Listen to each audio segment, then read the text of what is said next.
Meet the cookies. Meet the cookies. That's for later. Hi, everybody. It's Ken Napzok. Internet's a little bad today. You know what I got to do? I'll tell you what I got to do. I think I have to stop streaming the Royal Rumble in the background. That might be illegal anyways. And then look, internet instantly fixed. If you're hanging out with me live, welcome. This is the Blathering Live. I'm Ken Napzok.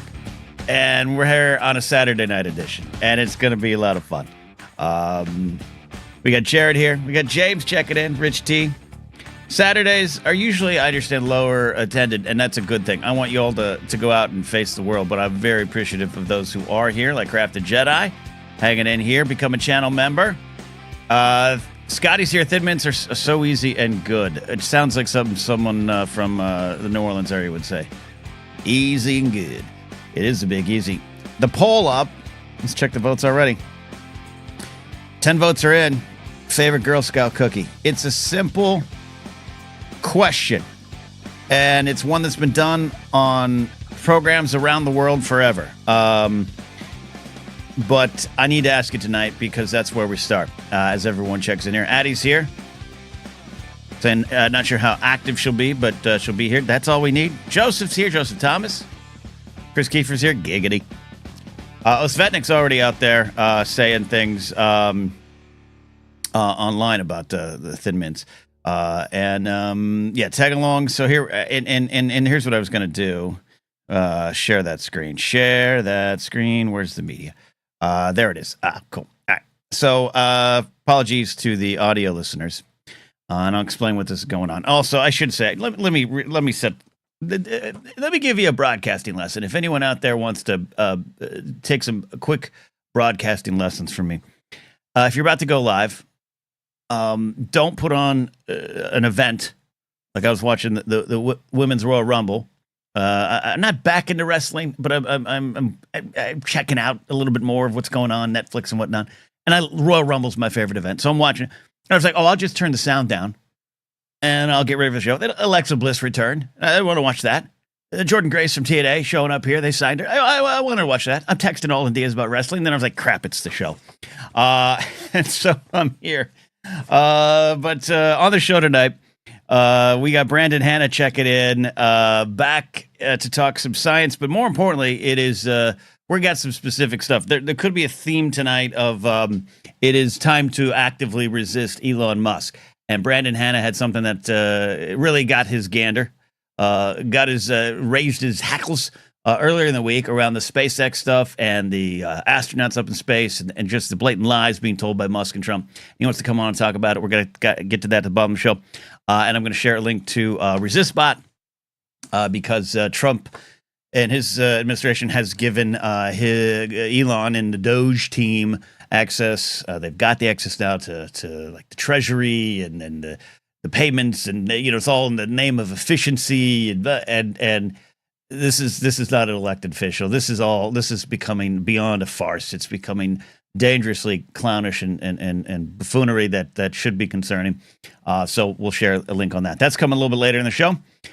We also have got James Holmes gifting some channel memberships. Love that. And the reason I love that is we have crossed 100 channel memberships right now, which is big.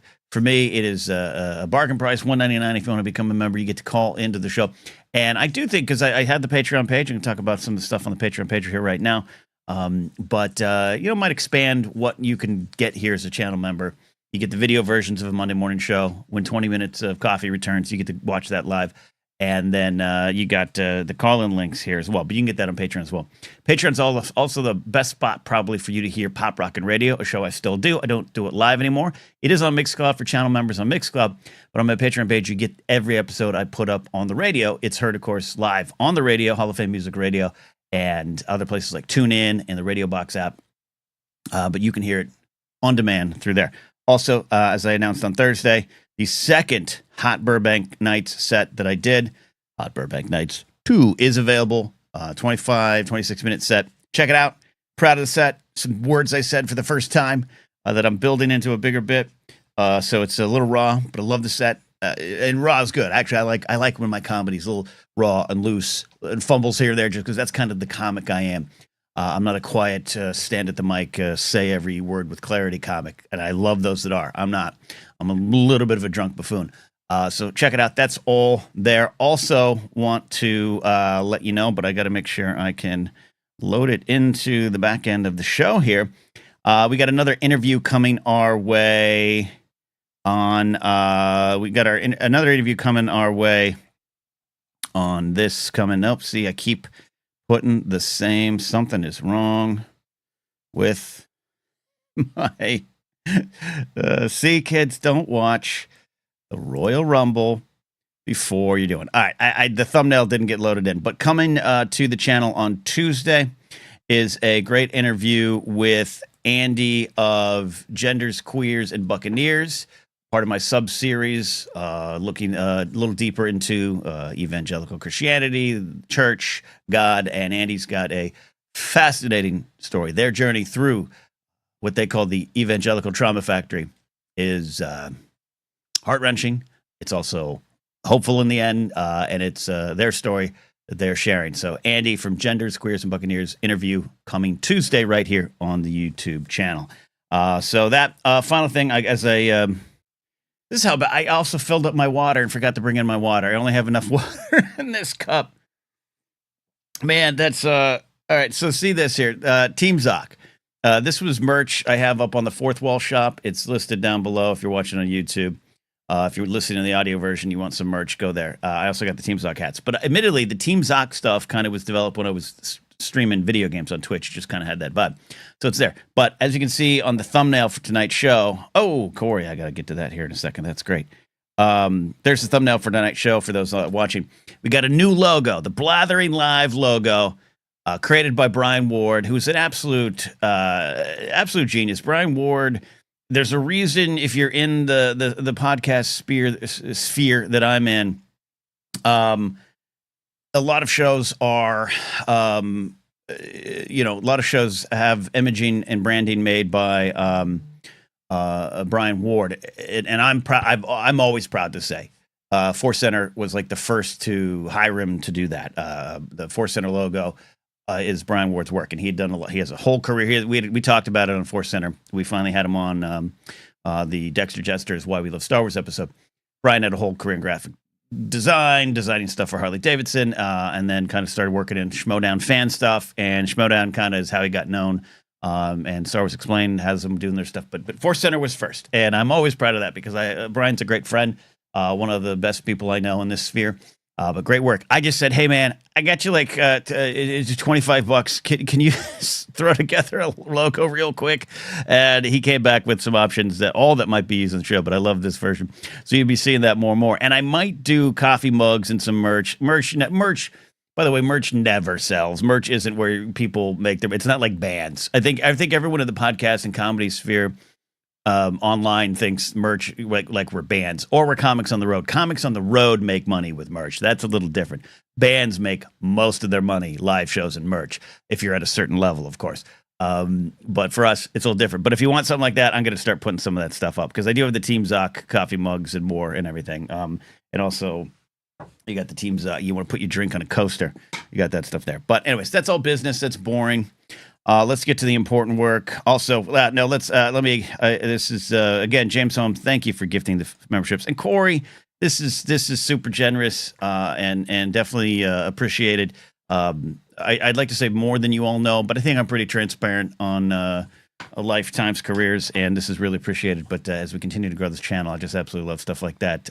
Not just dollars coming in, but I love the investment you are all putting into what we're doing here. This is a community-based show. I'm not saying I'm a grassroots community organizer, but what I am saying is you are all making this show something else as well. I thought Alvin Diaz was texting me, but I don't want to get spoiled by the Rumble because the women's Rumble is almost ending. There you go. Scotty says this about Brian Ward. He's done amazing work from Bombadcast. I want to go back to him soon. He's the best. Brian Ward's absolutely the best, and he's just so easy to work with, and a nice human. I like nice humans. There's so many people in my sphere who are humans. Brian's thumbs up all the way humans. There, Sean Sully says, you heard it here first. Get us leading the community revolution. You know, today we might, because I am going to be sharing the resist bot link that was shared with me from my friend Hal. And I urge people to maybe consider signing it because of what's going on with Musk. We'll get to that at the bottom of the hour here. But the more important news here. We got calls. Brady's lined up. Jared the TIE Pilot lined up. I don't know what I'm going to do, like, the one night that Jared's, like, can't make it. And he's not made some shows, but, like, the night he's like, concepts of the plan is we're playing the Forum tonight, man. I can't watch your show. And God, for God's sakes, one of you out there, like Jared or Maddie Gunner with Mourner, even my own project, the Moon Agers with Brian Tiller. If you all got to start going on tour, so I can just be your roadie, but not really the roadie, just the guy that sits there going, I'll take a discounted rate for that there. The important thing is the cookies. Adventure. Okay, so this is the official Girl Scout updated cookie flavors. By the way, I love this. Meet the cookies. Isn't that adorable? Meet the cookies. Here's where we got right now. Adventurefuls, caramel chocolate chip, caramel delights / Samoas. Now, they didn't replace, there's kind of this rumor, that Samoas is no longer used. It's regional. I discovered this. It's regional. So out here in LA right now, it's caramel delights. Other places, Samoas. If they removed the word, I wouldn't be using the word. I know there's some, you hear that and you're like, whoa, but it's used in some places, which it doesn't make it always right. The Atlanta professional baseball team, the Kansas City professional football team, they still use things that maybe I'm not comfortable saying much anymore. Peter, peanut butter sandwich and do-si-dos, Girl Scout s'mores, lemonades, lemon ups, tagalongs, which are the peanut butter patties. Tagalongs, much better word. Peanut butter patties rolls off the tongue, but that doesn't sound good. Thin mints, toast yay, toffee-tastic, trefoils. All right, so those are the options. Because I only have 4 on the poll. Hey, my buddy Joey's here. Razor Crank is his streaming name on Twitch. If you're on Twitch, follow my pal Joey, who is just one of my favorites. Charlie Ashby, who recently, happy belated birthday to Charlie Ashby, turned 29. 29. And let me tell you something. That's a good age. Hold on to that. Salad Von Veco saying, toast yay. Never heard of that one. Yeah, same. Sorry, guys. I want to apologize. My connection is unstable tonight. Just one of those Burbank internet nights. We have them. I apologize. So on the poll, where are we going with the poll? So 20 votes are in. Thin Mints, Samoas, tagalongs, and lemonades are the choices I put.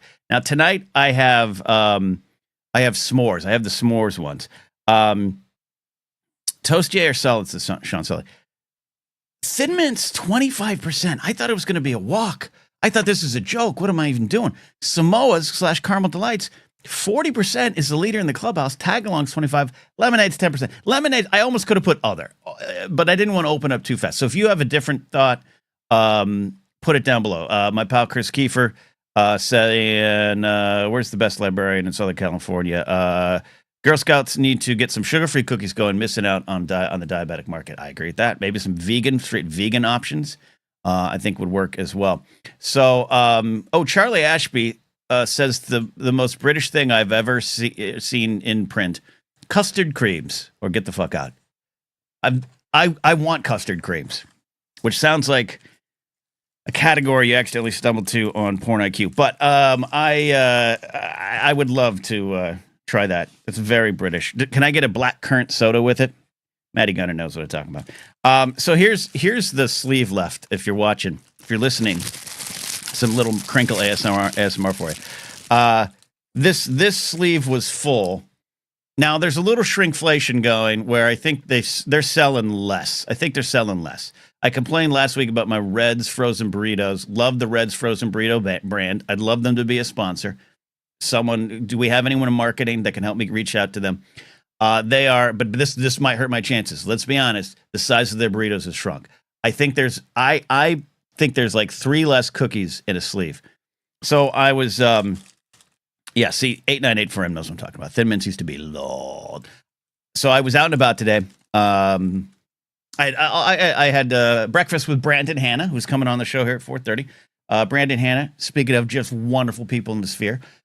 We had a breakfast, and then I was driving home, and there's a neighbor like 2 houses up, a young kid, a young girl named Grace, which we've met before. And hey, Grace and Grace, they're nice. And they moved in the neighborhood about a year ago, and they were setting up Thin Mints, and they were setting up the Girl Scout cookies on a table. And look, I'll be honest, I'm not rolling in I can't make it rain these days, but I had a little cash in my pocket, and these people have been so nice, and this little girl's name, Grace, and she's adorable, and the mom and dad are out there with her, and so I said, I'm gonna be the happy, scrappy neighbor, and I parked my car, I got out, and I walked down, and I was like, is this the best cookie dealer in Burbank?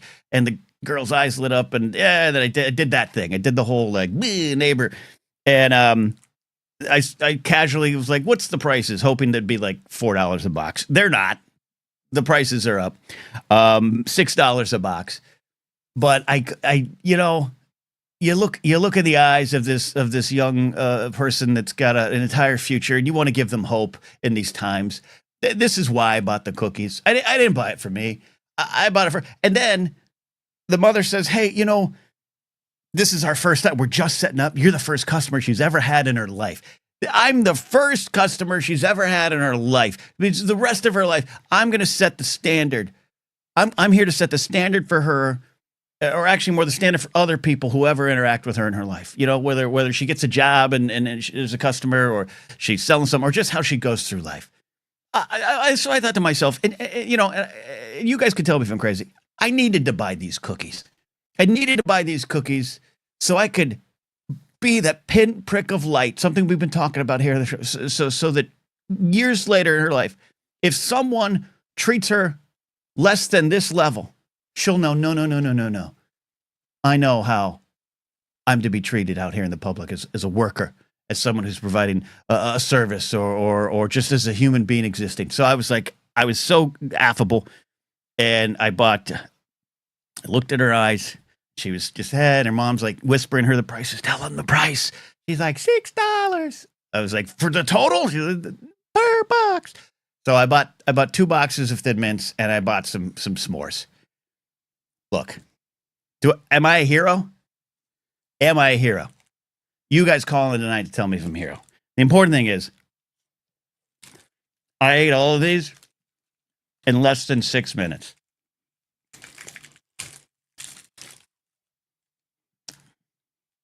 I told myself,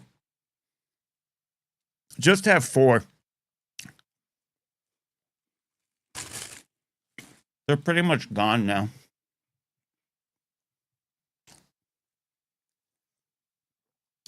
I didn't do it for me. I did it for all the people in the world who are looking to be treated with respect. And for those who provide a service or an item and deserve the respect in return. And is this a result of me delivering some food and not getting tips? Yes. Yes, I've learned the dark side of humanity, especially when it's attached to food.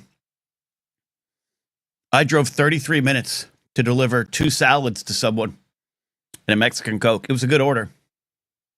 I drove 33 minutes on a Friday night from Burbank to Wilshire Boulevard. If you're not from LA, you don't understand what that means.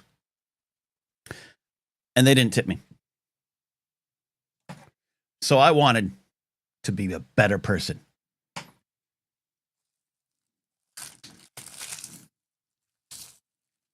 Don't judge me.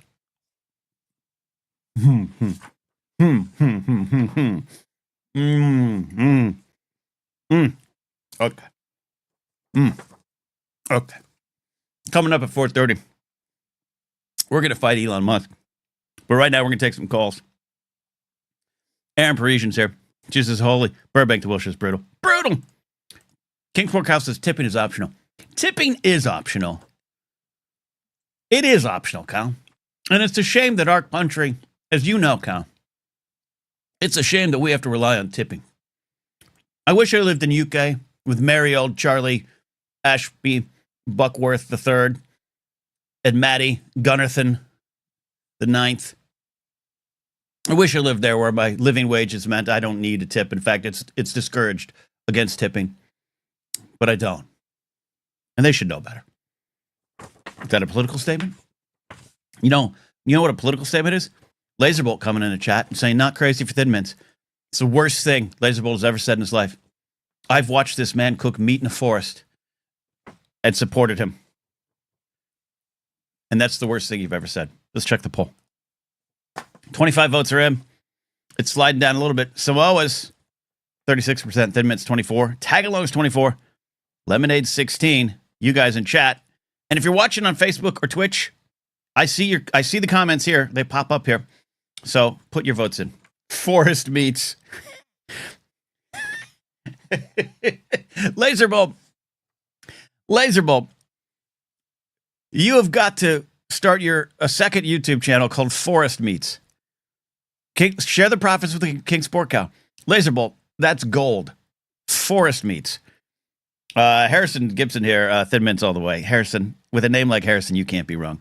Maddie Gunner says move in with me. Maddie Gunnathan the 9th, I don't think I could do that. Jared says non-tippers in the U.S. are the worst. I had a regular in my bartending days who was at open for 3 hours every day and never tipped. Because there's this weird, like, my dad has adjusted. I'll give my dad credit. There was a point in time where, like, I remember one time, this is like a few years ago. This was like 10, maybe even 15 years ago. So prices were different. We had like an $86 meal. It was like me and my dad, my mom, my sister, my nephew. And an $86 meal then, probably like a $140 meal now. And my dad paid it. He's always very generous with that. We got up to leave, and I noticed he put $2 down. He didn't do it out of being mean. He just was like, yeah, that's what I had in my day. And I, without him seeing it, slid like a 10 spot. And then my mom saw me, and then she made it into an issue, and then there was a fight, and then but it was just like, I know you're not being mean, but he's like, well, what they get paid? Well, they don't, barely, but also this isn't your first job in 1968, as they say in the movie Father of the Bride. Welcome to the 90s, Mr. Banks.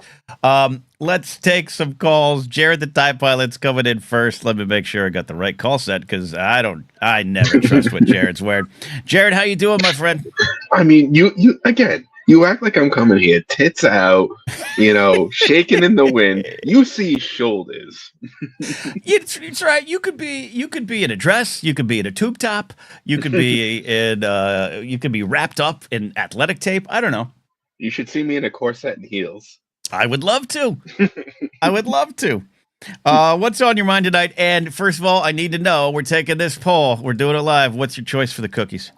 Well, unless something changed, I remember the plain Girl Scout cookies being called shortbread.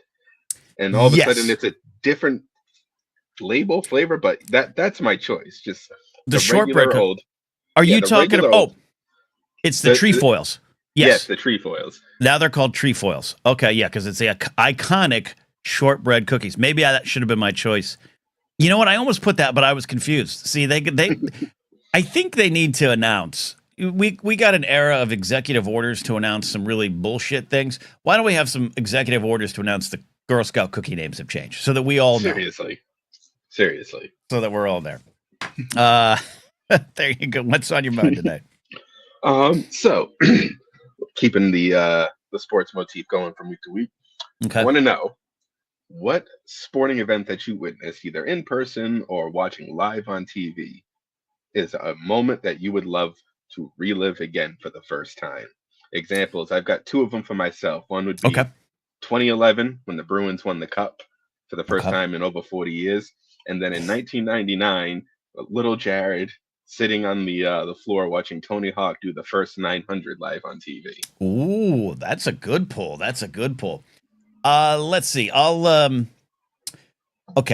Let's see. In football, I've seen, a lot of Super Bowls and things that are probably historic, and it doesn't, I don't know. None immediately pops to mind, because I have a lot of pain as a Dolphin fan. Maybe Dan Marino calling the fake spike against the Jets, throwing the ball to Mark Ingram. That was a great, but I watched that live. I happened to be watching that game. So I'll go, and you know what? I'm going to not include pro wrestling. Not because it's not a sport versus wrestling, and none of any of that. I just, my mind, I've seen a lot of cool things too.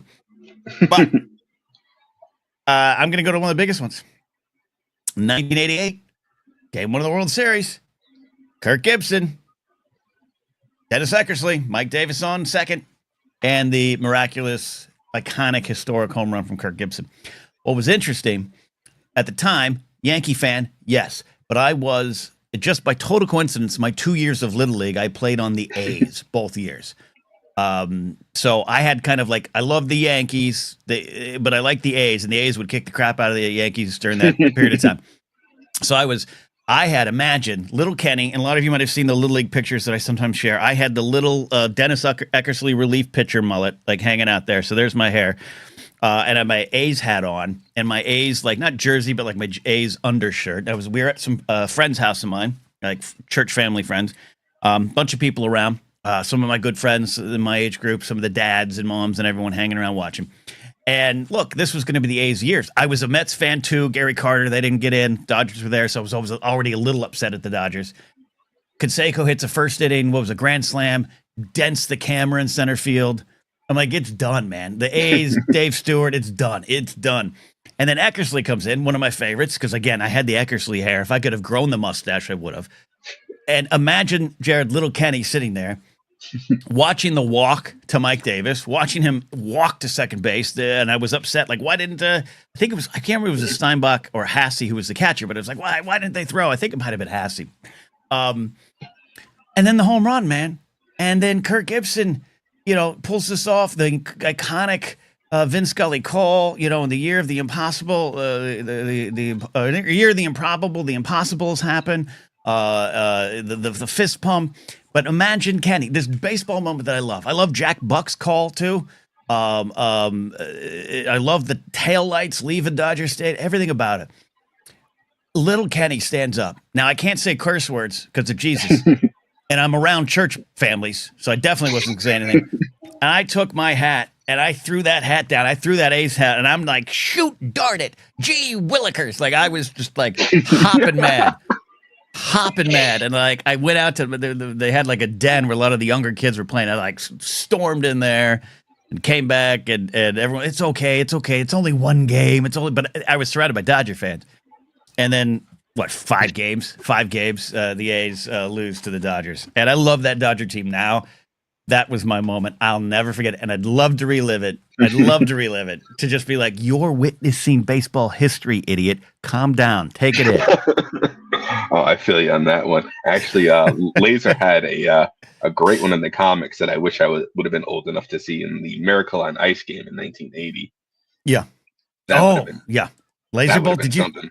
Catching up to that. A lot of great answers from all of you there. Hey, Puke44. I was gifted membership online. Someone finally caught alive. Well, I'm glad you're here. James Holmes is one gifted that, so thank you for that. Rich D, Tim Tebow jump pass. Corey Henderson, by watching the Minnesota Twins not only finally win a playoff game, but eventually a series in 2023. Hey, I remember them winning in 87 and 91. That 91 series is still my favorite World Series that I watched. Great answers in there. Sorry if I missed some of them there. Oh, David Mackay's got a very Northern Irish answer. Luttontown winning the Johnston's Paint Trophy 2009. We all were there, David. We all were there.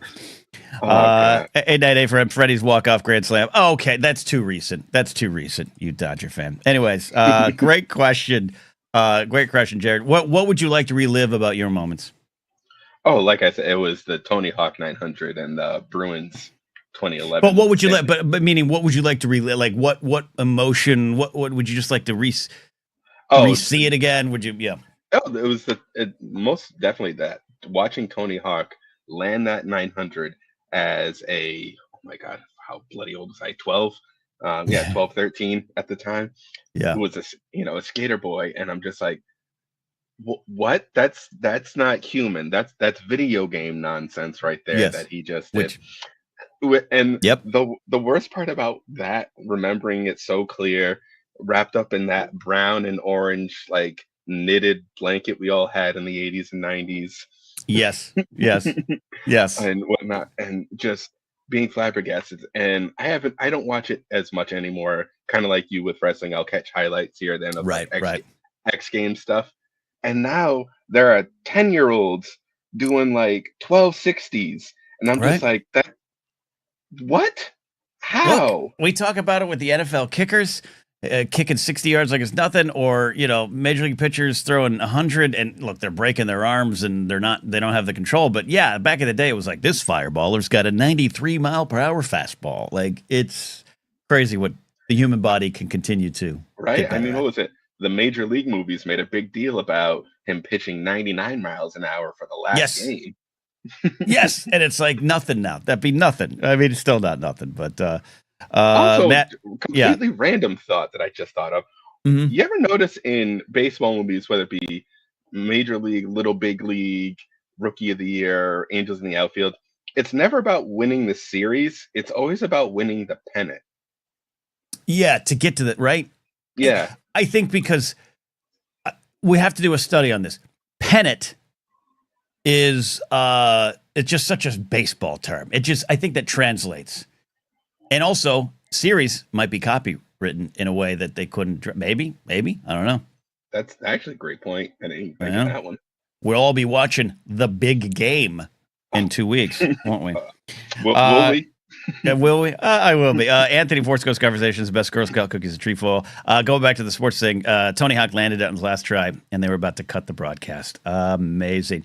Addie's got a great answer. Evan Longoria's game 164/165. Win to send the Rays to playoffs. Was that 2012?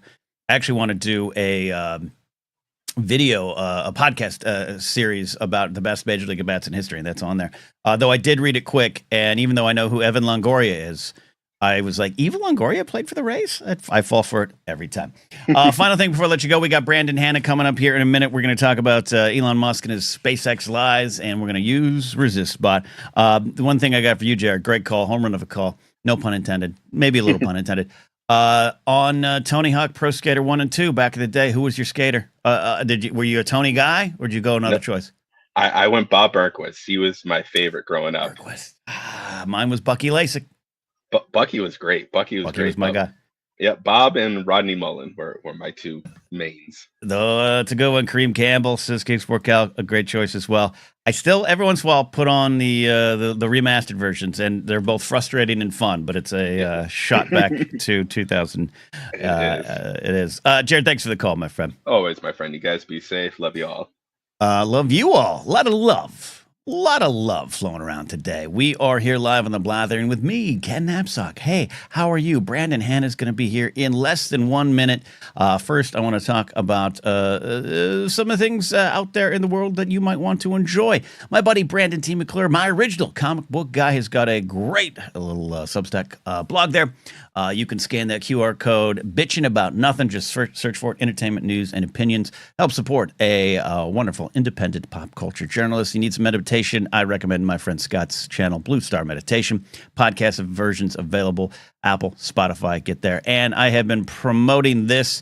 My buddy Aaron Alexovich, former roommate, a longtime friend of mine, worked on Invader Zim's, got a new graphic novel out. Search wherever you get your graphic novels for Shock City by Aaron Alexovich. 2 kids trying to survive in a town run by a fascist. Art has meaning, and that's why we like to highlight it there. We've got Brandon Hanna in a second, but we got an important question from Scotty J. Rowe. Ken, what consoles did you have through the years? I had Nintendo 64. I had a Sega Genesis. I had a PlayStation 2, but I did play on PlayStation 1, but it was my roommates, but I think I eventually got a PlayStation 2. Then I got a 3, and then I got a 4, and now I have a 5. And that's been it. I didn't do anything else. Growing up, didn't have the original Nintendo. I said that clearly. Original Nintendo. We had the Commodore 64. My dad was like, "You have over 300 games on floppy disks. You don't need a Nintendo." So I was not the cool kid, but I do enjoy the Commodore 64 memories. But the 64 was the first one I forget. I think a friend joined the military. I didn't get it to the mid 90s, when it was out. He joined the Air Force, I think. Funny moment. Joined the Air Force, said, "Hey, do you want my Nintendo 64?" I was like, "Yeah, absolutely." So I got the Nintendo 64. I got a baseball game to play on it. About 6 days or 7 days later, he called me from a payphone in an airport.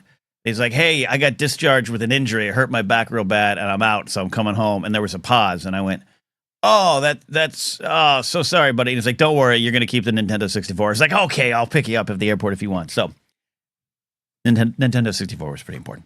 All right, welcome to the show. Now is our buddy Brandon Hanna. We check in with Brandon all the time on Saturdays, and I always like to highlight Brandon's channel. Brandon's going to sit there awkwardly while I bring up his channel. Follow him on YouTube at Film Physics. He's got some great stuff over there. We are trying to push. I forgot to take the new screenshot. He's at 1.92 subscribers. We're going to get him to 2K and build from there. Brandon, how are you doing today, my friend? I'm good, Ken. I think I've had one too many cups of coffee today. But other than that, it was Brandon and I went to breakfast this morning. A late breakfast. It was a late breakfast. One of my favorite diners here in Burbank. And props to Brandon. He drove a little farther to meet me there. I could see my house from it. So next time we'll go to your neck of the woods. And they are so good at this diner that if your coffee cup has 2 sips down, the guy's on you. And they're kind of aggressive about it. You want more coffee? You want more coffee? And Brandon, you turned it down the first time. I took note. You're like, no, I'm good. And then you didn't turn it down, and you had what you think is the equivalent of about 6-7 cups. Yeah, something like that. I don't know. It was crazy. Like I would take a couple sips, and they, like you said, they'd be right there. There was one time someone came up, asked me if I wanted more coffee. I said no, thank you. They left, and then like the other person circled around, like another server, and asked me immediately after, "Do you want more coffee?" And I was like, "No." No, and thank you. I didn't have it this time. I stuck with Old Man cranberry juice, which I finished pretty much before you sat down, and water. But Brandon, you are here, and we have some things to talk about and some things that are on your mind. And I don't have all the stories in front of me. I want you to hit it here, but we've got a lot of things probably we could talk about Elon Musk about. But one particular big set of lies this week got you going because it's not just an area of interest and study for you. It's something you've kind of been tangentially involved with and been witness to in terms of the space program stuff. So take it away with what's going on with Elon and the SpaceX lies. Yeah, so I'm sure many of you at home have read one headline or two over the last few months about these astronauts, quote unquote, stranded in space.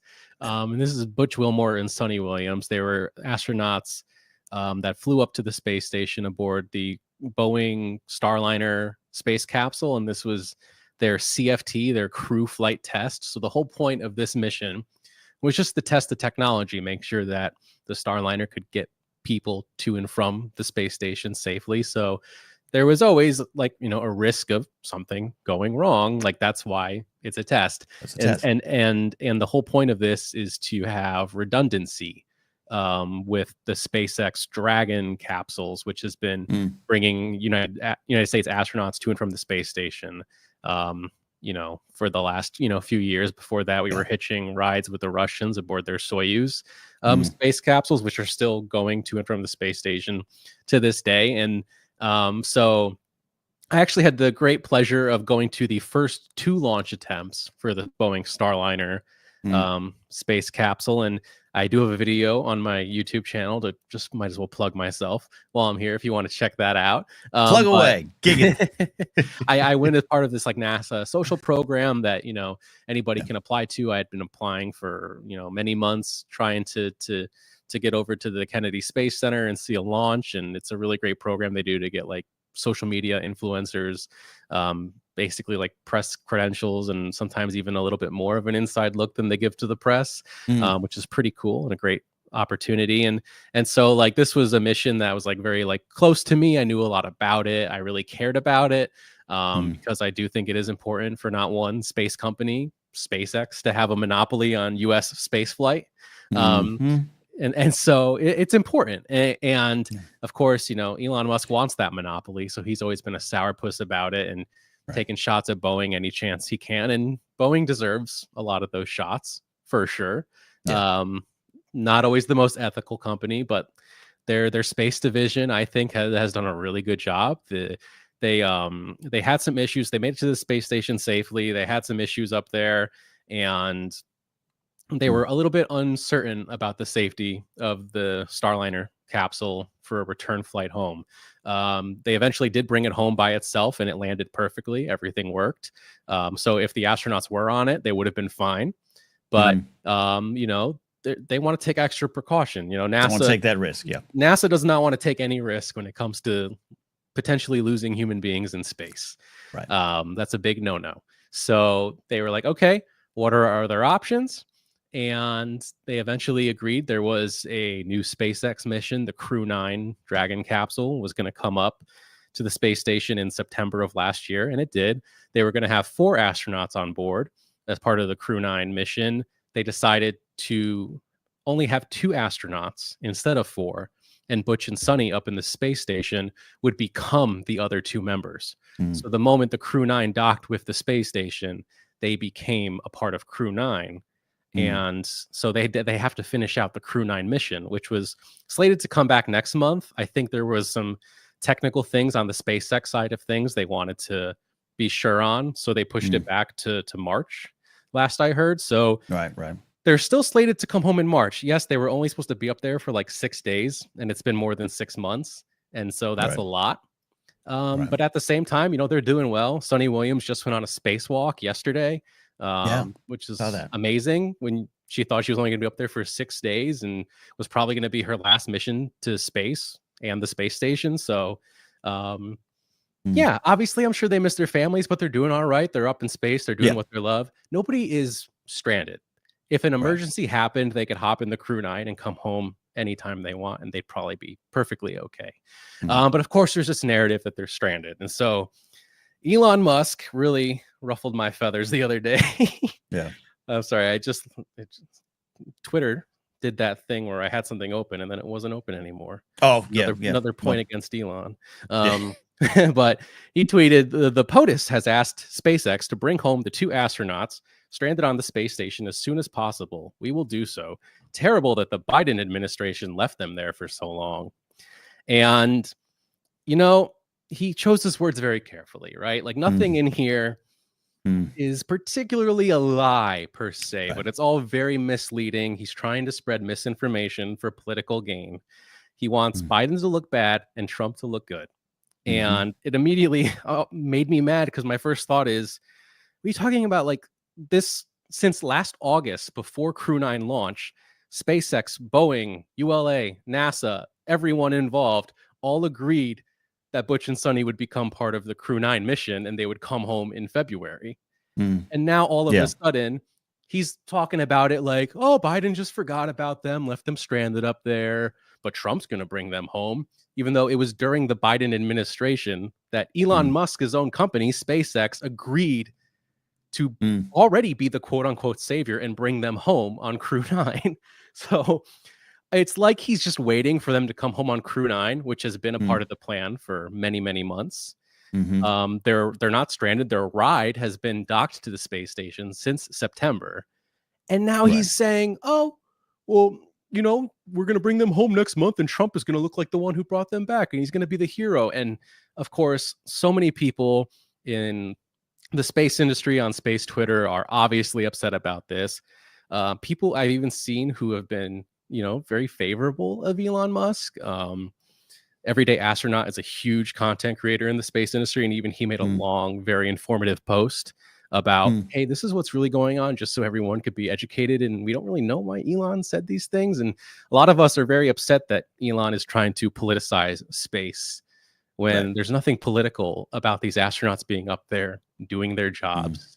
They're up there with, Russian cosmonauts. And, when you're up there, it's like you're all scientists, you're all people just who love space and have a passion for it. And trying to make it all political is just really, really upsetting. And of course, like I had to post about it immediately because I'm like, this is completely a false narrative that he's trying to paint. And I already don't like Elon Musk. So I'm really going to go hard in the paint here and say something about it. And of course, I foolishly get into arguments with all these people on Twitter defending Elon, telling me like, oh, can we get a fact checked on this guy's post? And I'm like, fact check? I'm like, there's been a million articles about this in every single news publication since August. What do you mean? Who are you asking to fact check it yourself? What are you doing? I'm like, go to Google. And then people are like, well, Google's not a credible source. I'm like, Google's not a source. It's a search engine. You use it to find sources. What do you mean it's not a credible source? And then they were laughing at me. And then people were like, well, I use Grok and Chat GPT. And it just became like this whole thing. And I was like losing my mind slowly over the course of the evening that this happened. And As we all are.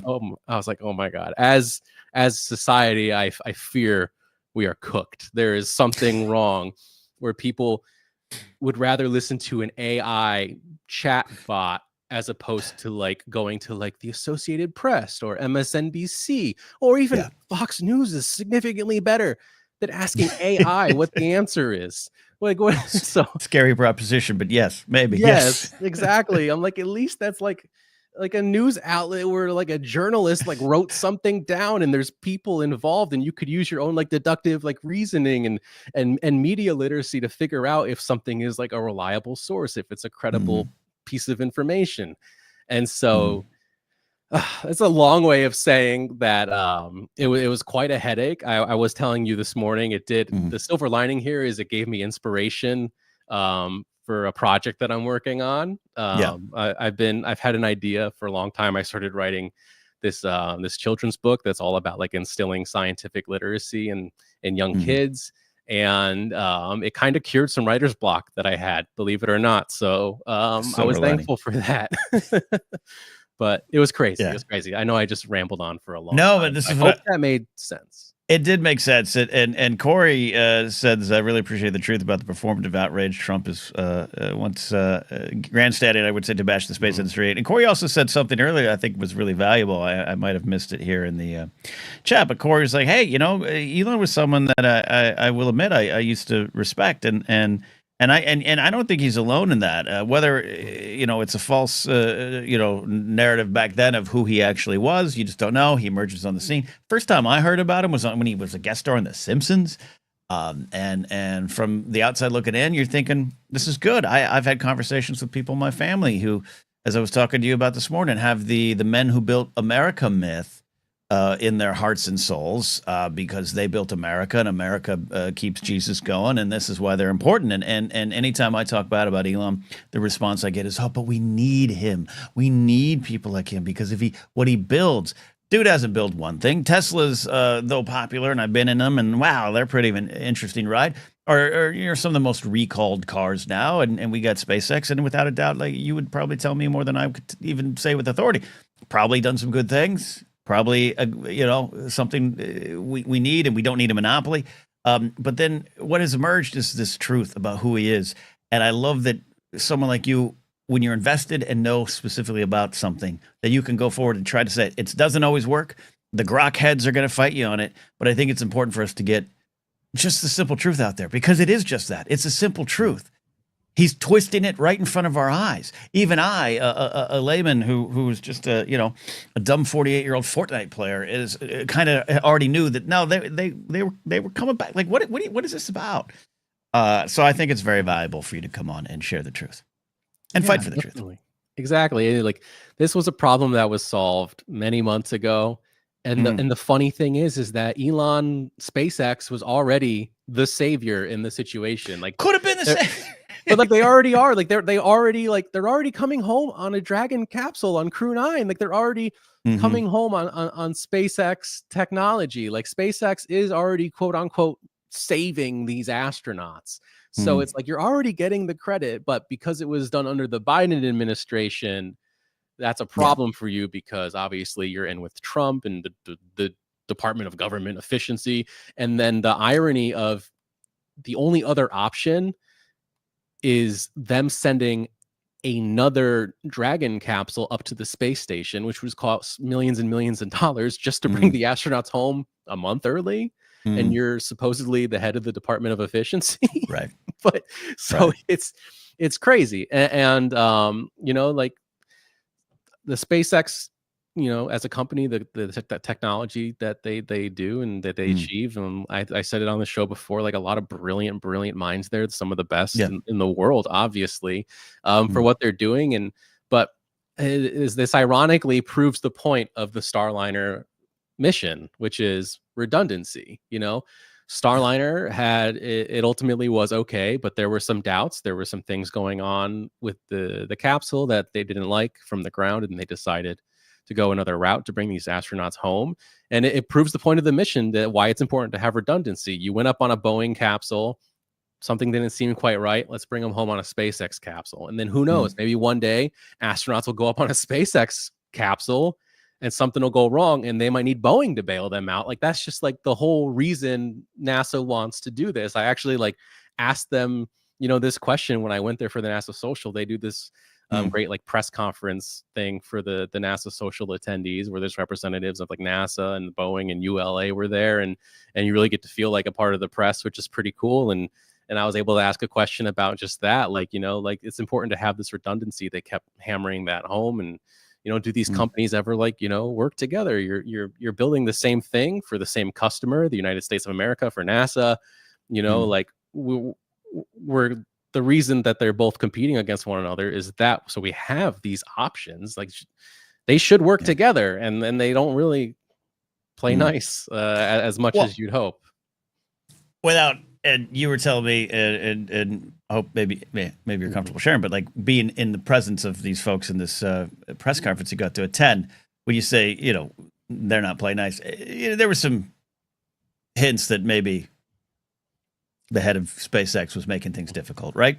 Yeah, I got the impression that maybe some of the people at NASA and definitely Boeing don't really care to work with Elon Musk, that he might be difficult to work with, was the impression that I got. Yeah. So it's not a fact. Not a fact.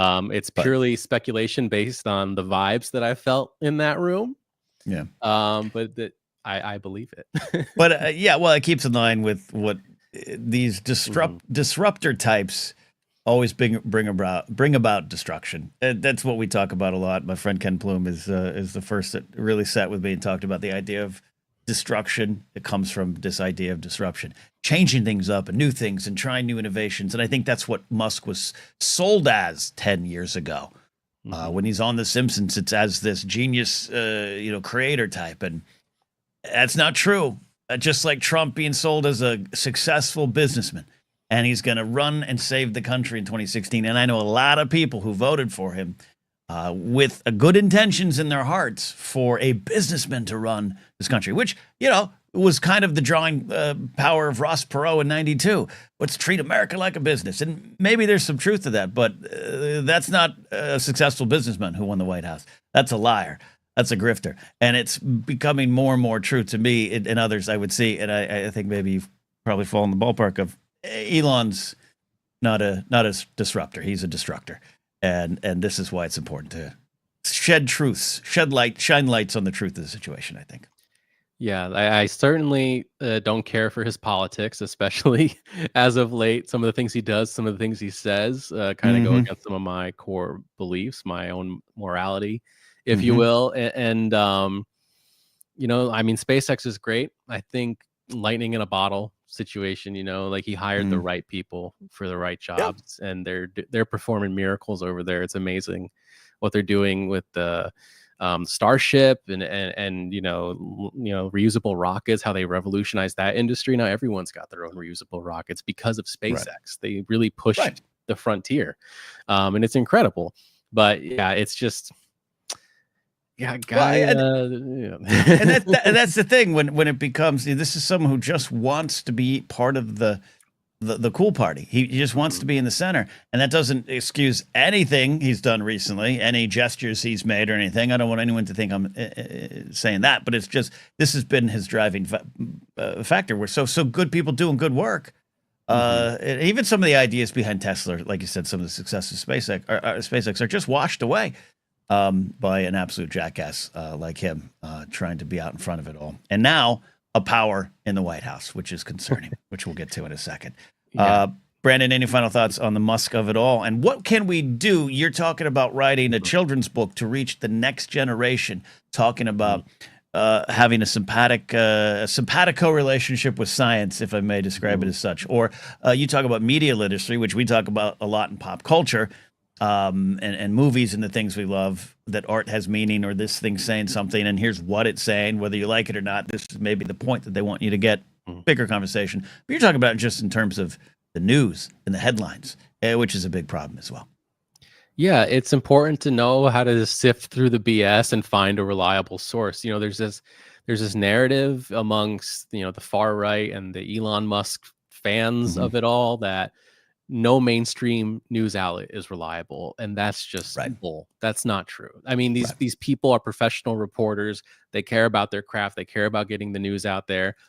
There's always going to be a bias. It's important to know when you look at a news source, at a story, to know what their bias is going in and to look for the facts, the credibility. Like, is this a reputable news outlet? And when I say that, like, do they have a long-standing history of reporting accurate news? If they do, then that's, point one, right there, like check that box off.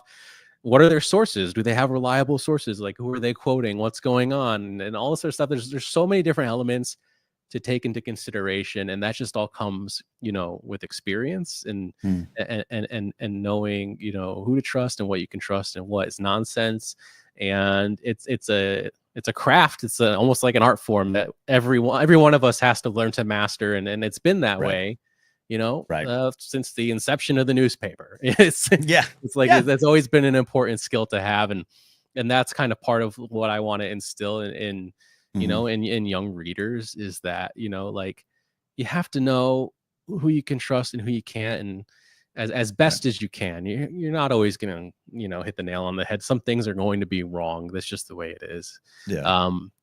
But learning how to do that and learning how to understand science, and is for instance, there's a few boxes to check off there, right? Like, okay, here's a experiment that was done recently. How many times has this experiment been done? Is it peer reviewed? Okay. Who invested money into this experiment? Is it a big oil corporation? Is it academia? Like, I don't know. Okay. Like, what's the overall consensus of the community? Because, peer review is first and foremost super important, but at the same time, it's like there are plenty of scientific experiments that are peer reviewed that are BS, because politics, sometimes you can push something through the system and comes out okay. But I would say the main important thing about science is repeatability, right? You look at Einstein's theory of relativity, for example.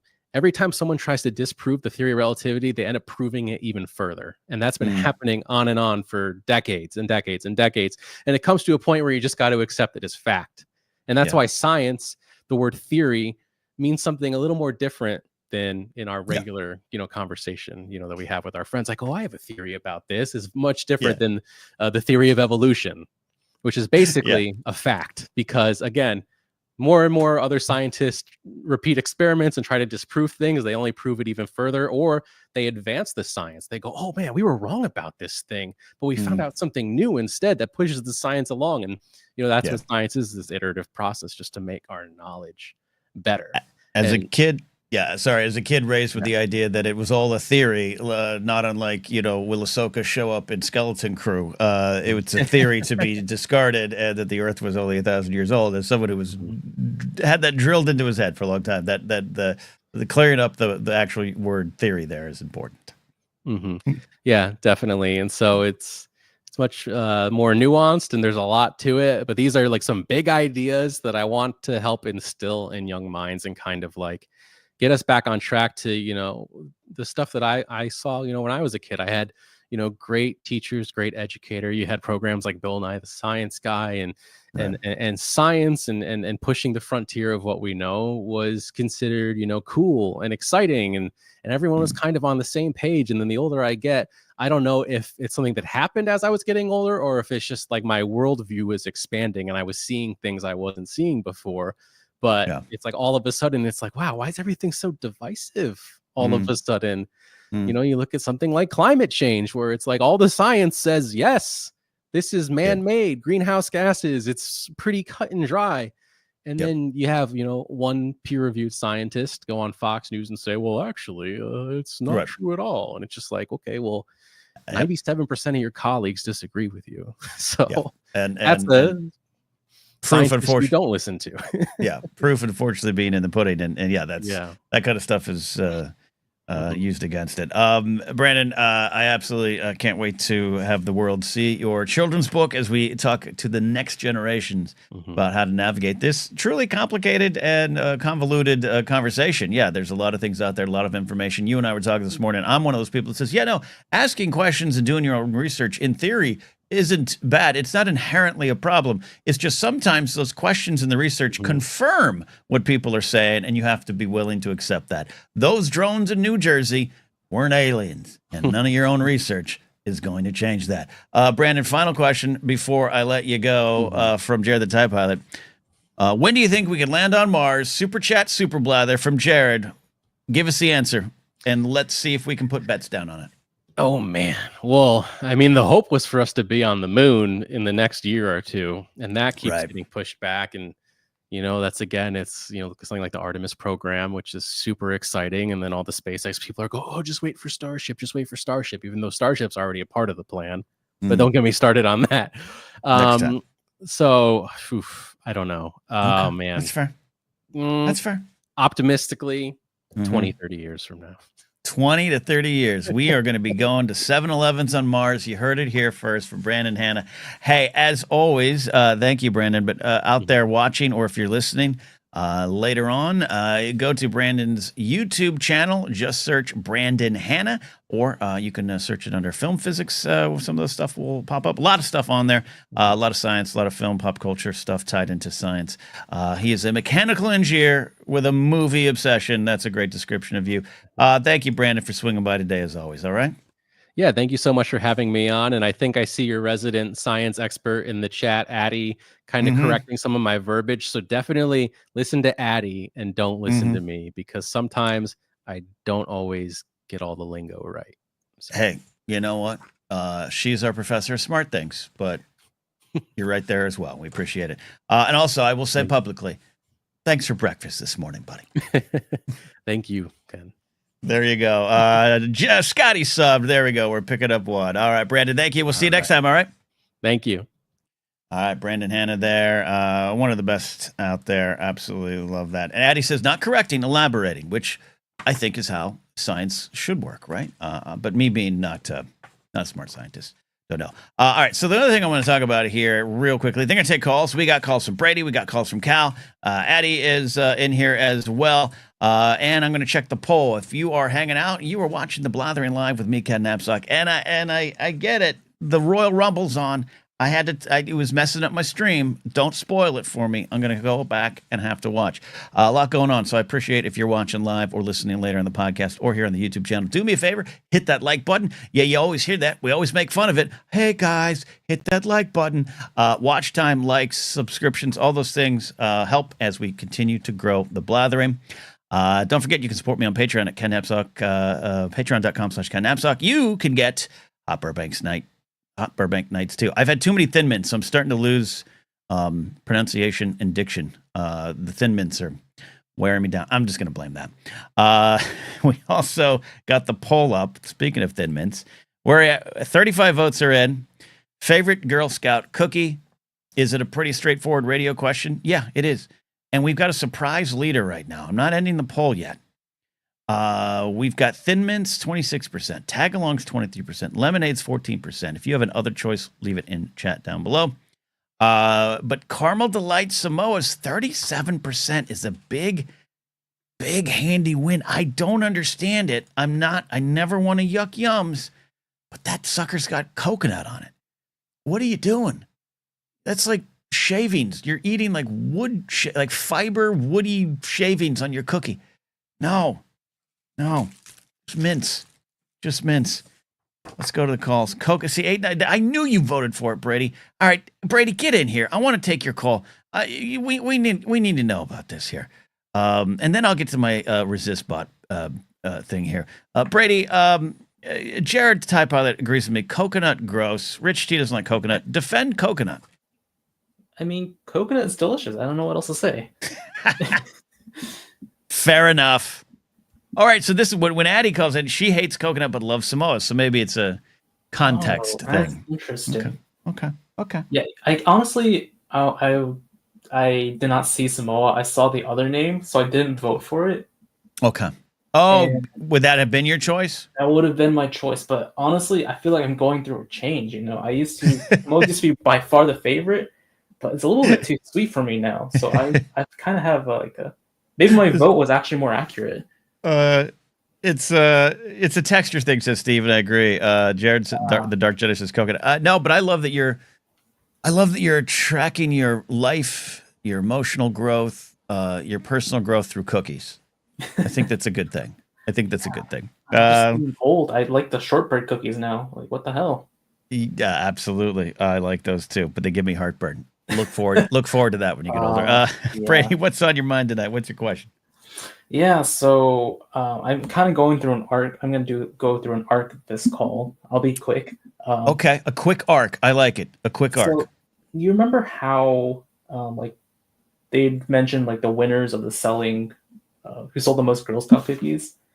No, I remember a story. Recent. Okay, hit me. I guess relatively recent in terms of this is when I was like in elementary school, but I guess it's relatively recent. Oh yeah. For you, okay, yeah, like 10 years ago. Okay. Cool. Yeah, I remember the story was like someone said just sell next to a dispensary, and that's what someone did, and they won like the LA like area like the most boxes sold. I kind of vaguely remember that, but I thought it was like a urban legend or a joke, but it really happened. You said. Oh, was it an urban legend? I don't know. No, I don't. Do you have something in front of you that proves it? While you're talking, I'm going to type this up. Okay. Yeah. I think I saw a news story about it, and they had a picture, but I could be wrong. Okay, you keep telling your story. I'm going to look this up here. I'm not correcting. I'm elaborating. But yeah. Anyways, so that got me thinking about the origins of the term marijuana. This is going to be an arc. I'm going to get somewhere that. Okay, hit me. I'm going to get somewhere. And it's actually a mystery.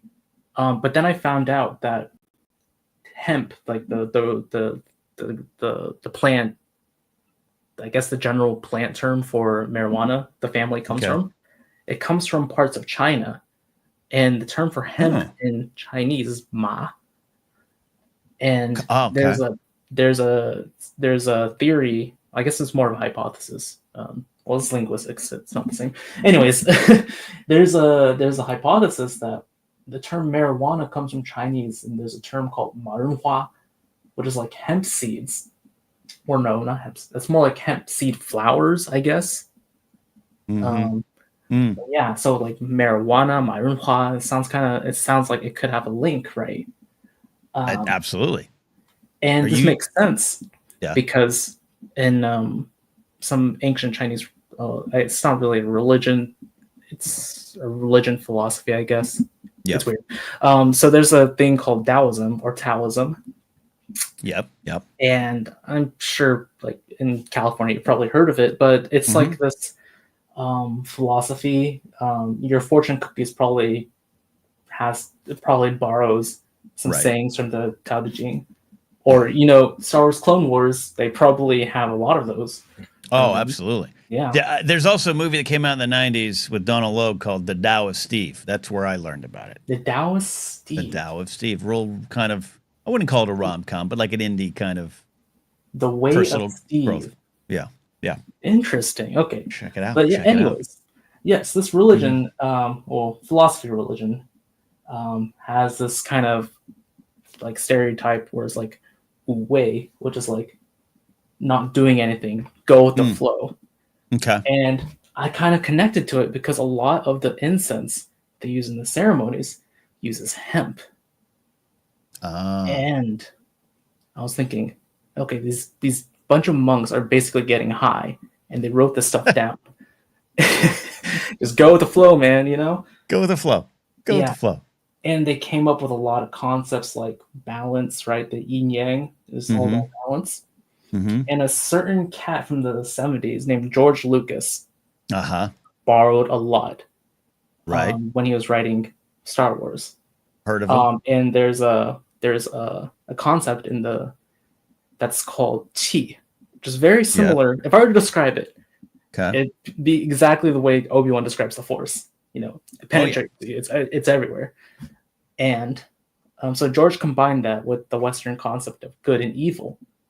And now I'm going to conclude. So now that Jim Mangold is directing the new Jedi origin story, he's got to have high Jedi Prime. They've got to have those incense. These Jedi, You want stoned Force users That's building the what they were. Jedi Order. Yeah, That's what they were, right? You get balance, this is right? great. You gotta have some substance in your mind, right? If we're gonna talk theories about Star Wars, this is the only one I want to talk about from now on. That the Jedi and Big Jim Mangold's movie are gonna be stoned out of their gourd, talking about philosophies like this. Yeah, they're probably just like sitting down, just drinking tea with some incense, and just like, man, what if we just like don't do anything, you know? Yeah, this is great. This is great. You know, I bet every time Kingsport Cal strikes up something, he probably thinks this too. We'll ask him when he calls in. When he puffs one, I'm sure he's like, you know what? I'm just like those stoned monks from an ancient culture. Brady, I appreciate the research. Is this something that just comes into your mind? How does this kind of genius? Because I don't have this. Genius madness. What are you just at school downtime? Does your brain never stop? I feel like I have undiagnosed ADHD sometimes, so maybe that's it. I mean, I think I have some undiagnosed professional creative ADHD stuff going on, but I don't think about this. But you know what I do think about? I think about not my fantasy baseball teams like with real players, but I think about my video game baseball teams too much. I think that's what I focus on. I think this is my version of that. You're talking about important things related to the origins of marijuana, stoned monks, the Jedi, and I'm thinking, should I trade for that first baseman? But it's the same thing. Maybe it's the same thing. Yeah, you know, you can. I mean, sports is an analogy for life, right? That's what they say. That's what I keep saying. That's what I keep saying. Brady, this was a great call. This is a home run call. All right, buddy? Thank you. You know what I got to do? Yeah, I'm going to let you go here, Brady, but I got to move. I got to switch my board around because I do have a home run sound. And since I say that a lot, a home run of a call, every time you guys call and it's a home run, I got to make that sound with my board here. Where is it? Where did it go? I don't know. I had this moment. I had it all planned out in my head, Brady. Instead, I just got Ellis booing. I'd love to have Ellis boo me, honestly. Boo! There you go. But yeah, honestly, there's value in a home run, a single, a pop fly. Oh, don't take your philosophies to baseball. All right. Brady, thank you for calling in, buddy. All right. And happy Saturday to everyone. Thank you for that. Brady, 8984AB, one of our favorites here. I got to get that. I'm so unprepared. I got to get that going. I got to have that, just a home run sound. We got a couple calls left here in the show. I'll be here till about 5:30. If you got any super blathers, that's super chats with a question for me specific, let me know. We got people checking in. Vermont Mike's here. What's kept under the robe of a Jedi Funyuns? That could be a plot point. Quad Face is here as well. Howdy, Quad Face. Dylan here. Hot take. Freezing Thin Mints makes them worse. Ooh, I don't disagree with you, Dylan. These ones were just in the fridge. Only because I got them and walked them straight into my house up in the fridge. I'll enjoy the freezing ones, but here's what happened one time years ago when I was working at the public safety department at the Northridge Fashion Center. There was a police LAPD substation there with two officers who were stationed there. One, Steve Knight, ended up becoming a congressman, 25th district, old friend of mine, and then his partner Mike Soper was selling Girl Scout cookies, and I used to have lunch with him every day in the police substation. And he's like, "You want some Girl Scout cookies?" I was like, "Yeah, absolutely." All right, so I bought like 3 boxes, and then the week or so, or whenever they show up, because this is when like you had to order them and they'd come in. It wasn't like he had them. He comes in and goes, "Hey, I got your cookies." I'm like, "Great." And he's like, "There's a problem. I left them in the back of the squad car, and they've melted. Do you still want them?" And I probably should have said no, but I went, yeah, I paid for them. I'll get them. He said, I can get some more. I was like, no, I want the cookies now. And maybe I could just put them in the freezer. And he's like, yeah, maybe we can do that. So he gives me the cookies. I go home. I put them in my freezer. And what ended up happening is the melted cookies formed one giant log. So I just had to eat the Thin Mints like they were corn on the cob. And I'd wrap them up. I'd do it, and then I'd wrap them back up every time, get it all over my face. And that's how I ate those cookies. So sometimes I like them in the freezer. That's all I'll say. All right, so here we go. I was going to do this coming out of the Brandon call. We got Addie, we got Cal coming up here. Cal's going to be our last call tonight. I'm telling you right now, Cal, you're going to be the last one because I want you to do one of your show summaries. I loved that, and you're going to summarize the show. Okay, I'm giving you work, so puff away and start taking notes if you haven't already. But one of the things, it's a little quick moment I want to talk about. Going back to the Elon stuff. Thanks again to Brandon Hanna calling in here and talking about. I titled it Elon's Lies, but also just Elon's smudging of the truth around the SpaceX and stranded astronauts. But one thing that's going on that you all out there know is he is all up in the business of our country now. He is pretty much in the White House. There's the jokes of him actually being the president. It's kind of frightening and scary. That a lot of people throw the oligarchy and all those kind of things and those conversations around it. I would say all true, but beyond that, just I like going to the gut level of things. This is kind of batshit insanity, and that there's no way to stop it. But we do have elected officials that maybe could try. So one of the things I'm suggesting, I'm going to try to copy and paste it and put it into. I'm going to try to copy and paste it and put it in here. I don't know if this will work, so we'll see what's going on. But if you have ever used ResistBot, it's a great way to sign petitions in a automated fashion via text. I did it via text. It took a couple of seconds. Name, full, first, last, email, address, I think, and phone number. If you're not comfortable with those things, maybe this isn't for you. I totally understand. But I'm going to drop it down in here. See if that link works. Sometimes YouTube doesn't like that. Does signing things and getting to your reps help? It's debatable. You can be cynical about it, calling your reps, all those kind of things. Voting itself is an act of resistance, but sometimes you can get cynical about that, and I understand it and agree with it.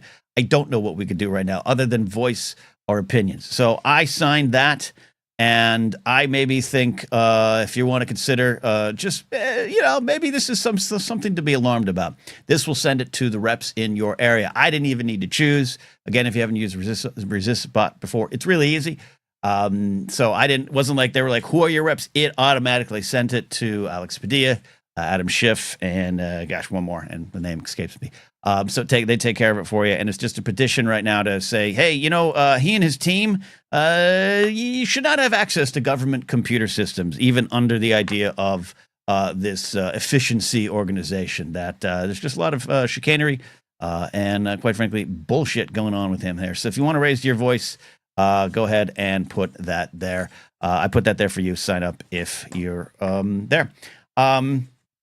8984M says, give your rep some lip, and it works. Alan Smith says, should we just sue Elon Musk for $437 billion? I'll sign. I'll sign on that. And Sean Sully signed as well. Well, I know Sean Sully to be one of the best, most stand-up individuals I know, and a great dancer. Not surprised that Sean Sully joins the fight. And there's some free Luigi calls there that will make Darina happy and proud. I'm not saying you have to do this and this, that. I'm just saying this is something I did, and I'm trying to share ways to raise our voice. And there's some stuff going around social media. Again, take that with a grain of salt, as I do at times. But people saying, hey, I worked in a representative's field office or an office. I work for a congressman. When those phone lines light up, when those letters come in, there is a sense of panic. Because these are, if you want to get cynical, I'm with you. They're generally power-hungry people, right? I don't think that's wrong. Even if they want to do good, I think less than 10% of them don't have the sociopath bug. But those that do, yeah. So when their constituents raise their voice, they feel it. They do feel it. And I choose to believe that as well. Jared the TIE Pilot says, still want to do that taco crawl with Darina. It's a good thing. It's a good thing. Geeksport Cow says, Darina, my dark queen. Watch your mouth. Dylan says, just threw some frozen taquitos in the oven for my Saturday night. What's your Mount Rushmore frozen foods? This is why I love doing this show. Dylan, that's a great question. That's a great question. I love going from, we got Serious, the lies of Elon. We got Thin Mint conversations. And then we got ResistBot. And then we got this great question from Dylan. I love this question. What's your Mount Rushmore frozen foods? Not going with brands. Taquitos are up there. Hot damn, taquitos are up there. But I got to say, my Mount Rushmore, which is four president heads on stolen land, it's frozen burritos. There's a lot of brands I enjoy. Then I will go to, I will say frozen pizza, not to step on Joseph Scrimshaw's territory, but beyond just frozen, I don't like the big frozen pizzas. I like Stouffer's French bread. That's a name brand, but like a smaller kind of personal pizza side. I enjoy it. Now I'll put those in the oven more than the microwave. When I was a kid, I put them in the microwave before the oven, but I think that's up there. Then I will go to, I can't break it down into breakfast burrito versus, frozen burritos is one. Then I'll go to, I might go to mini tacos. Yes, I do love taquitos, Dylan, but if I'm in the store, I'm in that mood, the little mini tacos get me. And number one, they're just so cute. They're just so cute. But then I feel as though I can have more. It's probably a lie. I'll put down a taquito, maybe 6 to 8 taquitos go in the oven or the microwave. And I wish I had the patience to put taquitos in the oven, but I go microwave and they come out a little soggy, let's be honest.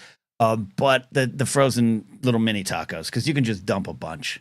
You can have 30 and you're okay. And then the final frozen food. I mean, lately I've been on a run with frozen dumplings. That's a late entry. Would I put it on my Mount Rushmore? I have to kind of think about it. Maybe, maybe not. Do Uncrustables count as a frozen food? Because you do have to put them in the freezer. So I'll say I'm going to sneak Uncrustables in there. I'm going to count it. I'm going to sneak them in there and break the rules. Uncrustables are frozen foods. You get them from the store, and then you put them in the freezer, and you take them out to thaw them before you eat them. Or if you're like me, you just put the box in the fridge and eat them in one day. I'm going to sneak that in there. All right, let's get to it here. And Vermont Mike, you guys got great answers. Buffalo wings. Vermont Mike says White Castle burgers. Stouffer's, Totino's pizza rolls, frozen pretzels. Ooh, that's a good one. I'm counting Bayos, Manto, and dumplings is frozen. Perfect. All right, they might be. If I could add one more head to the Mount Rushmore, I have just fallen in love with these dumplings I get at the grocery outlet bargain market. Mike says Trader Joe's soup dumplings. Ooh, that sounds good. 898 for him says some sacrilegious words here. Frozen dumplings low key better than homemade sometimes. I love that there. Corey says this again. Thanks again, Corey, for supporting the show tonight in a special and important way. I know Bill Burr can be polarizing as a figure, but he had a great rant about Musk and the Hitler salute. Eric Elliott says, I just showed up. We're on food. Eric, the show has been very serious tonight. We talked about Elon Musk and his lies. We sent out a petition to send to your reps to fight Elon Musk's access to government information. But also we're talking about our favorite Girl Scout cookies and frozen foods. So Eric, get in that poll. Let us know what you feel. Yeah, the thing about Bill Burr said that, yeah, he's polarizing and he has said a lot of things that I would say I disagree with. And he has said some things that I think are funny, and I get what he's doing. I just don't think, I think they're slightly tone deaf, and maybe not the time for that. SNL monologue on election week was part of that too. I have been around Bill. I do not know Bill. My friend Mark Ellis knows Bill. It was his special produced by and everything. I've been around Bill. He is who he is, and I would describe him as a nice dude. His energy, he's Bill Burr on and off stage in terms of his energy when you see him. I've seen him in person many times at the store. He's on fire lately, though, and that's why I wanted to highlight your comment. I think he's on fire lately. Is he perfect and completely in the fight? Nah, because he's got a little bit of that comic, both sides energy that, while I understand on the surface, I detest, especially for these times. I wish there was a full conversion from Bill Burr. I wish he went Mark Maron. Mark Maron, I still think, is one of the most important voices in comedy in our time, past, present, and future. But he's not as popular as Listen, though he has one of the biggest podcasts in the world and historically one of the more groundbreaking podcasts for what it did. Loved his show on IFC. Maron's great. He's also a curmudgeon. I wish you all could watch more of Mark Maron stuff than some of the other comics out there. But Burr is in that position. He's in a pole position. And I wish he had a full conversion. Not to left or Democrat, but to the fight. You know what I mean? The fight. That's the thing about that. But he's on fire lately. This is Luigi Mangione, I think, unlocked something in Bill Burr. It unlocked something in Bill Burr. I was there that night. I told the story. I've told it on any time. I told it here. I was there about a month and a half ago. Whenever it was the week of the Luigi Mangione murdering the CEO. Something I personally, not my favorite action, but what Bill was talking about, I think was right. But I was there that night in the main room of the Comedy Store when he just destroyed in a way I've never seen a comic ever destroy. And he was going after gun owners, Trumpers, people afraid of immigrants and migrants and everything. He was preaching. And I hope we get more of that. Maybe Luigi radicalized him. Rich D asked, I think asked for what do you like Bo Burnham? I don't dislike, I don't like. I've not engaged with Burnham stuff as much as others. I loved his movie though. The most I know about him is that movie. What was it? Eighth grade? Was that it? I love that. But in terms of watching him, didn't watch a lot of his stuff. All right. We got Addie coming up here as we start to finish the show. And then Cal is going to come on, smoke of a little bit of the good Lord's grass, and give us a summary of the show. But Addie is here. How you doing, Addie? That's always a weighted question, but I'm going to ask it. Not great, Ken. Not great. Okay. Spent nearly the last 24 hours waiting for a phone call that a family member has died. So we're living over here. Okay. Well, we're sending love to you, your family. I wish there was something we could do other than say that, but that is something I wish we could trade places with you on. Yeah. But that's not what I want to talk about. Cookies.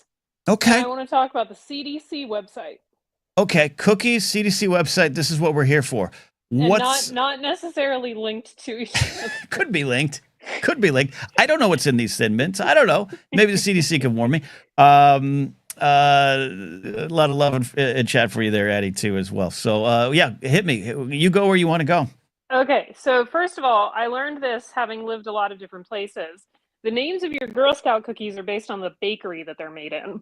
Yes. Okay. Yes. I'm sorry. I'm cutting you. I apologize for stepping over there. Brian Tiller and I were talking about this on Fortnite the other night because that's where all great conversations happen. And I forgot he said that. It is the bakery. Got it. Yeah.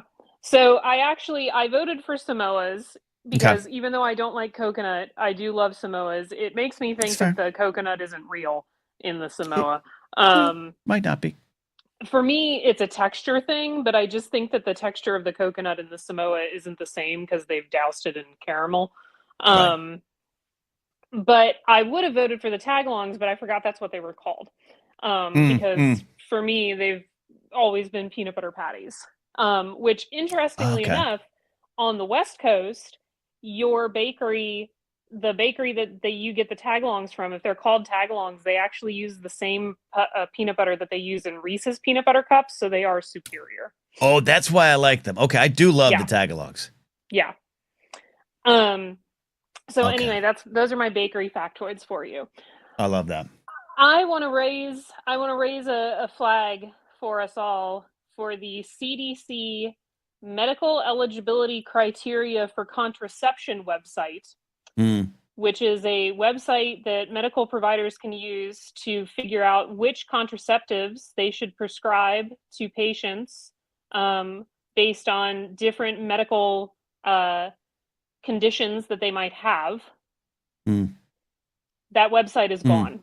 Gone, right? Yeah. It's...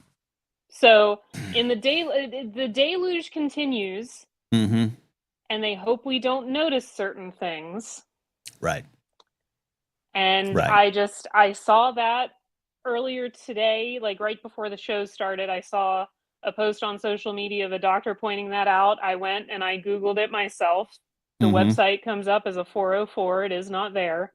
Again, this could be one of those things where it's temporarily disappeared and it's going to come back. They've got to take the DEI off of it or whatever they're doing, or references to trans patients, or who knows. Can't have woke medical advice. But It raises a red flag for me when JD Vance goes out and talks about wanting more babies, and all of a sudden the website Yes. about how to prescribe contraceptives is gone. Yes. That's I was all. ta- I have I was- no opinion. I just have a flag to raise in this. 8 to million. Make sure we see that it happens. Yeah. What is it? 8? Is it 8? What are we at? 8 billion or 8 million people in the world? Billion with a Billion. Inflation. I think 8 we million could, might not be a problem. well, yeah. I was going to say maybe I subconsciously want there only to be 8 million people. Yeah, 8 billion. I was talking about this with Brandon Hanna and I should have just recorded our breakfast because it was a great content. So 8 billion people in the world. Not too long ago, 4 billion. We're doing all right, and the obsession from couch fuckers like JD Vance and Elon, German political party Musk, of breeding and babies and baby numbers, is creepy, bizarre, but also dangerous, and part of the big picture problem. It's not that they want more babies, Ken. It's that the, there's it's not the brand. Yeah, the flavor. Yeah. We're choosing cookies. They want a specific kind of. They want some brand of shortbread baby. cookies. Yes. Mm-hmm. Yes. Mm-hmm. There's not enough of those. Yeah. Yep. That's it. Which is, by the way, completely bizarre from JD Vance on so many levels. Yeah, it really is. But you look at his family photos. His babies aren't. Yeah. And yeah. I'm with you. And it's absolutely scary. It's also 100% what a chancellor of Germany once encouraged his people to do because he needed more of a certain type of baby in the world. Yes. That's part of the playbook. And I want to bring up to have as many children as possible. Yeah. And we got a great question from Laser Bolt here, and I might bring it up while you're on the air because you being a professor of smart things might have an answer on this too. Svetnik, I want to bring up this is a great comment because I like having comments like this that kind of paint a bigger picture. It's just gross as a Svetnik. I don't agree, but I understand why some people are against abortion, but against contraceptives, what the hell? And I do agree with that. I am not one of those folks, but it was raised to be that way. And that's fine. I understand some of the thought behind it and maybe even the morality behind it. And if you're raised a certain way I can understand it. That's your choice. No one's forcing you to do that, to get one. And if you have some beliefs tied to your religion, great. Totally great. It shouldn't be put into law. But like Svetnik says there, like, okay, got it. But then what's this thing? What is this thing where you're going to make certain contraceptives illegal? You're going to take information away from it. They've always been the condoms in school thing. I was in school when that was happening. And it was all the rage in my church to be upset about that. It is. I don't even know how to describe it other than bizarre, Addie. And newsflash for people take contraceptives for reasons other than wanting to have a lot of sex and not have babies. Just like abortions save lives. It's not just a birth control option, which is what I get told. That's what I got raised to think. It has other uses. It has other reasons for being prescribed. I have a friend who's very very public. She has a YouTube channel. It's her story to tell, but I'd worked with her over at Defy, and she married, good Christian girl, wanted babies, almost died, and she has spoken about this. She's everything that my Christian church would have wanted in terms of just a young married couple trying to breed, and it almost killed her. And thank God they performed the procedure to save her. Unfortunately, lose the fetus, but she has spoken about, like, if this had happened now and in the wrong time, because this is only a couple years ago, I would have been left to die. And I'd love to have the people from my old days answer to that about why they think that's okay. My best friend had a non-viable pregnancy that she had to go to another state to get rid of. Yeah. Would have killed her. And now we got a doctor indicted in New York because she sent and prescribed birth control to someone in Louisiana online. Yeah. But like it is now common practice to help treat the beginnings of menopause in women by prescribing them low dose birth control instead of doing hormone replacement therapy. Like these things have other. It's a terrible example, but it's like Ozempic. Ozempic was made for managing diabetes, and now we discovered another use for it. Yes. Well, so, Addie, anyway, I'm raising flags for you. Raise a flag. I saw that. Like I said, I saw that about an hour ago, and I was just like, device. "What the actual?" Yep. What the actual? We say it sometimes here, but it's good. Hey, Addie, I appreciate the call. I appreciate your cookie thoughts, and I do appreciate you raising the flag. Much love to you from the Blathering community, to you and your family, what you're dealing with right now. Anything we can provide, any comfort, please let us know. It's a small offering, but we really value you. You are an all-star in this community, and we really send our love to you, okay? I appreciate that. She's 96, 97 years old, so it was a good life. But that's not easy. Yeah. That's not easy. Addie, everybody. Our resident professor of smart things, her 60 seconds of science has been a hit so far. We have a lot of thoughts, good reactions to the science solving a ghost story there, the earthquake lights, or the earth farts, as I call them there. All right, final call of the night, because I am going to get out of here soon and enjoy a dinner, maybe even do a workout, and then go out and about in the city. But we are bringing our buddy Cal on tonight, who, as I saw in the private chat, I'm sharing it publicly. Cal, you're enjoying your Saturday night, shall we say? Yes, sir. I have something for you, Ken. What do you got for me, Cal? Oh, what is it? Show me. Can you see it? No, I can barely see it. You got to read it out, man. Okay. Well, what this is Girl Scout cookies. Okay. These are the tree forks. Oh, yeah. The shortbread. These are the tree forks, the shortbreads. It says it right here, traditional shortbread cookies. Iconic. Yes. Yeah, with a Girl Scout on the back. Anyway, yeah, I bought these last year. I don't think shortbread keeps. I don't think you can put that in the freezer. Hey, this is still wrapped. That's still wrapped. Okay. I haven't even broken the seal on that sleeve. Why don't you do that tonight? I don't want these again. I did what you did, Ken. Okay. I bought these because I was at work and a friend of mine from work was getting dropped off, and she had her kid with her, her daughter, and she was like, "I'm selling these Girl Scout cookies," and I was like, "Okay, all right." And so I bought this box of treefles 1 year ago. But anyway, so I tasted the one sleeve. I opened one and I tasted trefoils, and I did not like them. And a year ago. Yes, a year ago. And they sat in this box, and I threw that sleeve away. I don't even know when. Were they in? What? Let me ask this question: were they in the freezer? Did you put these in the freezer a year ago? No. They've been sitting in your cupboard. In the cabinet. Yeah. I do think legally, for Morning Drive Media LLC, the company I own that produces this show, I cannot legally suggest that you eat these. The butter might be rancid. Addie pointed that out in chat too. The butter might be rancid. This could kill you, Cal. Perhaps consider throwing them away. All right. Well, I will do. Wait a minute. If you want to eat them and let us know later, do that as well. No. But what I will do, Ken, I will look and see if I can find the expiration date on this box.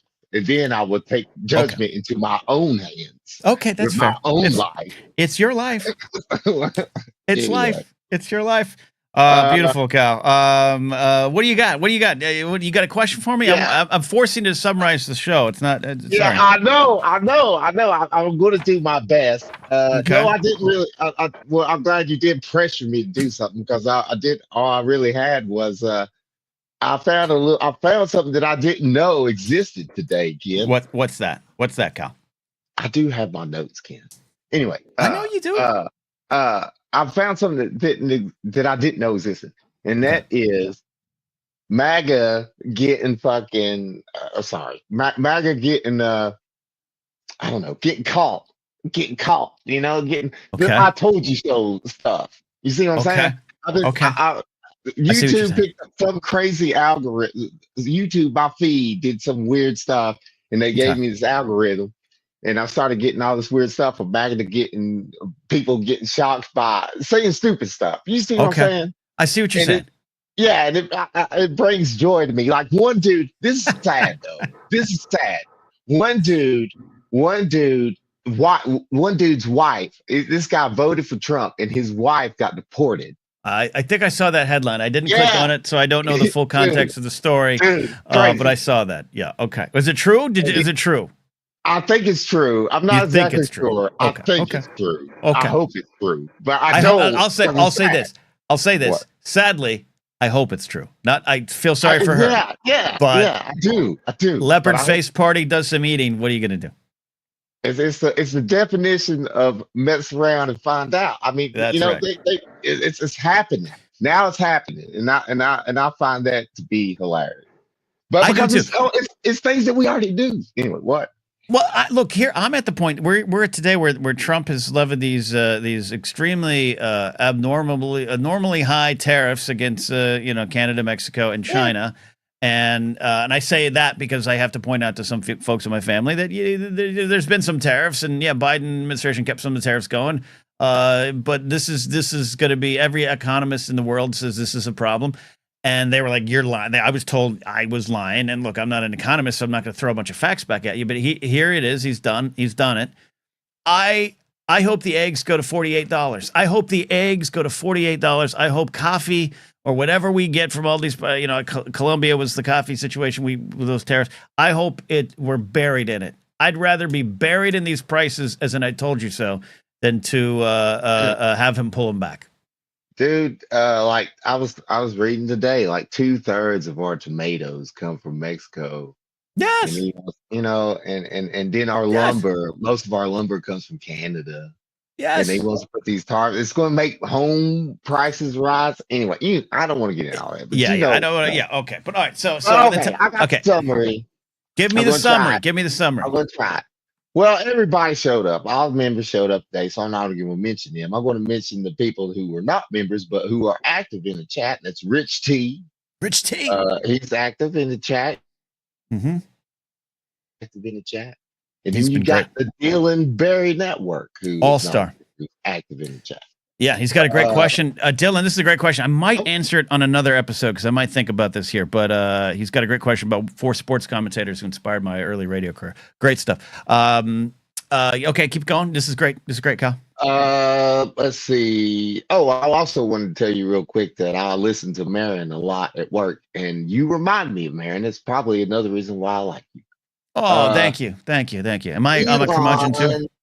Yeah, kind of. The Elon talk with Brandon Hanna at the 30-minute mark around that time was good. Before that, I think it was Jared coming in. I can't remember what he was talking about. I think it was Cookie Talk. We had Jared coming in. We got Brady. Brady was talking about something. He had the greatest pitch for something. I can't remember what it was. But anyway, he had a good pitch. Brady came in. Yeah, Brady. He's talking about the marijuana. Oh, yeah. He was talking about weed. He had a good idea. He was talking about weed. Of course, Addie came in with her little whatever that was. I don't know about the CDC stuff and spreading babies. I didn't know that. I had to look into that. And also, Addie, I want to look into that lateral reading. I never heard of that. But anyway, so that stuff happened. That's pretty much all. Oh, yeah. Wait a minute. Corey. The Corey dude had the $50 super chat. Yes. James came in with some memberships. Yes. So that's pretty much all. Big wins indeed. It's been a good Cal, night. Thank you. No, thank you. I appreciate you coming. I trust you. I'm like God. If I give you a challenge or a problem, I know you can overcome it. And you on the fly summarize the show. And I'm semi-drunk. But anyway. Thank you. It's been a good show, Ken. Thank you, Cal. The Saturdays, I hope it gets to where you can do more of these. I'd love to look. Three is amazing.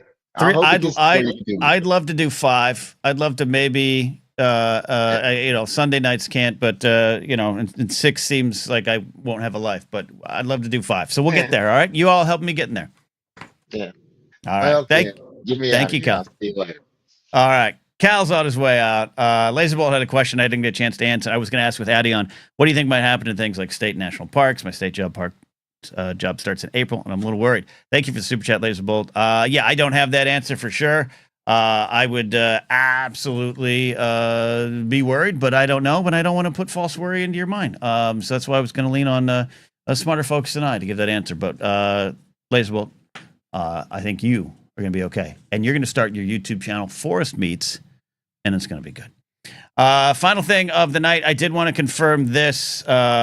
Brady brought this up. Let me make sure I get it going here. This is true. Confirmed. 2018. Girl Scout sells 300 boxes of cookies outside marijuana dispensary in 6 hours in San Diego. So this February 7th, 2018, unidentified 9-year-old girl sold more than 300 boxes in 6 hours, spurring debate whether it violated Girl Scout rules.